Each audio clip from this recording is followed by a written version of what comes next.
Well, I want to welcome you back after our push over Easter vacation. Hopefully, you were able to get some rest and catch up on some much needed, unique time just for yourself to step away from school. And even as you think about the last month, I want you to consider, and this is something that I think is important to kind of wrestle with, thinking about life. And obviously, this is a different time than most, but what would you say the biggest hurdle that you have between now and the end of the year? We have about 4.5 weeks that stand between us and the finish line. What would you say the biggest hurdle that is going to be there for you is going to be? What would you say the biggest obstacle that stands between you and the finish is going to amount to? You guys tell me. Well, as we left for Easter vacation, we wrapped up the war in the Pacific. We talked about also the Atlantic front as well, this big push by the Allies into France. We talked about the Holocaust, a number of really significant things. But if we were to go much more into the war in the Pacific, we'll finish things up with the ending. That'll be on Wednesday there in the Pacific, but we're going to wrap up the end of World War II, at least in Europe today. A lot of that stuff you guys will wrestle with into next year. The US class, I think, focuses a little bit more on how America is involved and what they're going to do to wrap things up. We'll focus a little bit more on that again on Wednesday. But for today, I want to talk a little bit about how things are going to tie up in Europe. As we think about the situation that's facing the Germans, it is increasingly more evident that the German war effort is going to be losing its footing. It seems to be slipping more and more with each passing day. The reports that keep coming back into Hitler are bleak. It seems more and more evident that they have little chance, if any, of winning. Where the Americans and the English forces are pushing in after they're conquering an attack of France from the west, you're going to see the enemy coming from the east being the Russians. As you think about how close, and we talked about this early in the unit, things had been, the Germans marching in to the very edges of the powerhouse of Russia. Only the cold, it seemed, was going to be the foe that stopped them, not even the Russian army. But again, it seems from the very edge, the brink of disaster on the part of the Russians, now they're going to be surging back and attacking the Germans from the east. They've gone on the offensive, and now it's the Germans that are backpedaling. It seems that the Germans have suddenly seen the tide of the war swing, not in their favor, but very much against them. The Russians are on the march, and the Germans are scurrying, trying to gain some foothold to be able to push back. So that's in the east, again, where it seems that the Russians are definitely putting on a big push here. But in the west, it's going to be this significant victory that's going to be called the Battle of the Bulge. We're not going to go into it a whole lot. But the Battle of the Bulge fought in the Argonne Forest. Again, if you get an opportunity to perhaps watch, there's a really powerful series. It was from, I believe, the early 2000s called, I just blanked. I'll think of it. But as we look at that series, they talk about the Battle of the Bulge. It had to do with Easy Company. It was called, I was going to say Big Brother, but that's not right. I'll try to mention it in class tomorrow. But as we think about that, we're going to see this being the push that the Americans, but also the rest of the Allied forces from the West need. As we think about that, that's going to be a huge opportunity for the Allies to push into Germany. A significant chance for this to now see the tide of war change against Germany. As we think about actually getting into Germany, we're going to see this now being the Russians being the first to arrive. They are obviously a little bit closer as we think about geography, but as they get in, we're going to see them starting to attack in the east the German strongholds with their artillery. Instead of necessarily moving troops in, we're going to see this now being a tool, whereas the Germans have used this going back to World War I. We talked about Big Bertha. Now the Russians are going to use their artillery to start shelling the Germans. So even as they're being attacked on the east, you're going to see the United States and the Brits getting there in the west, and they start pinching closer and closer to the German capital. I think many of you guys know that, of course, at this point was going to be Berlin. Berlin had become the headquarters for Hitler and the war effort. They saw that as the Mecca for Germans to now be the hub of activity. It is going to not take too long before Berlin is going to be surrounded. And as you think about the forces closing in on either side, the panic had to be ratcheting up for not only the German citizens, but I think even more the German high command, because they maybe even more than the citizens realize that the end is nigh. I mean, they are up against it.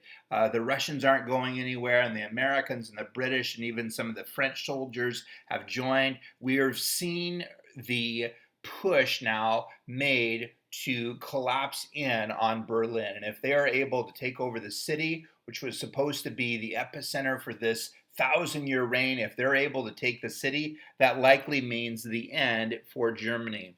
They begin shelling the stew, bombing the stew out of Berlin. Day after day, hour after hour, we're going to see the city of Berlin, in large part, becoming destroyed or getting destroyed above. But right below the government building, this building called the Reichstag, you're going to see there being a super bunker that had been built there. It was actually called the Fuhrer bunker, where Hitler and his closest followers, the closest inner circle, are going to be hunkered down. They're going to be locked in. You can see from the above ground kind of a ventilation tube, but then the steps going down on that lower left picture and the layout of the bunker there where the inner circle was going to be held. They can hear the situation unfolding above, and it becomes increasingly more evident that things in large part are not going to finish like they want. It's going to be a rough go, and because of that, you're going to see the large picture taking hold, and they decide, especially the top two, Hitler and his mistress at the time, Eva Braun, that they're going to kill themselves. After that decision had been made, by and large, you're going to see the rest of the people, for the most part, deciding the same. They're saying, if we're going to continue on, it will not go well for us, and so we might as well die here. One of the things that's pushing Hitler to this point was the madman, a guy that he had kind of connected with early in the war, a guy by the name of Benito Mussolini. We didn't go into him a whole lot, but the dictator in Italy, just a week or so before, had been captured and had actually been strung up. He and his mistress, not his wife, but his mistress, had been strung up naked and burned in the streets of Italy. And so, kind of seeing that, Hitler said, I don't want that to happen to me. And so we're going to decide to take our own lives here in the bunker. The prospect of being either put on trial, I don't know if you guys, I think that you were too young, but Saddam Hussein got put on trial in front of the whole world. And when he was up front, it became really apparent just how weakened he had become. And it was ugly at the end before he was killed. But basically, Adolf Hitler says, I'm not going to have that happen to me. Well, unfortunately,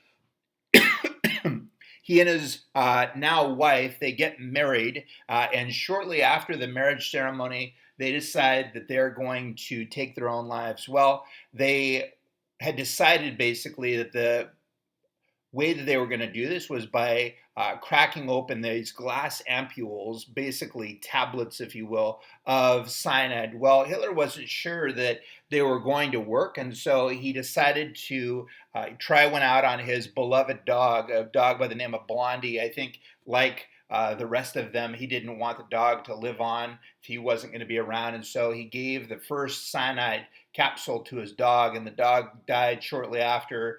I guess Hitler became inconsolable. And so the first ampule went to Eva Braun, his now wife. She'd been his mistress for some years up to this point, but she takes the cyanide and she dies. Well, Hitler takes the cyanide and fearing that it isn't going to work and somehow there's this conspiracy, it's not taking hold fast enough. The reports have it that he took a Luger pistol and put it up against his head and pulled the trigger, thus ending the life of one of the worst tyrants and madmen the world has ever seen. Well, I mean, it's a loss of life, and I think that whether or not it's a good thing or a bad thing, I think it's just sad to think about life being lost. But in either way you cut it, I think even a more tragic event is going to happen a day or so later when the Goebbels family, Goebbels had been one of the ministries of information in Germany.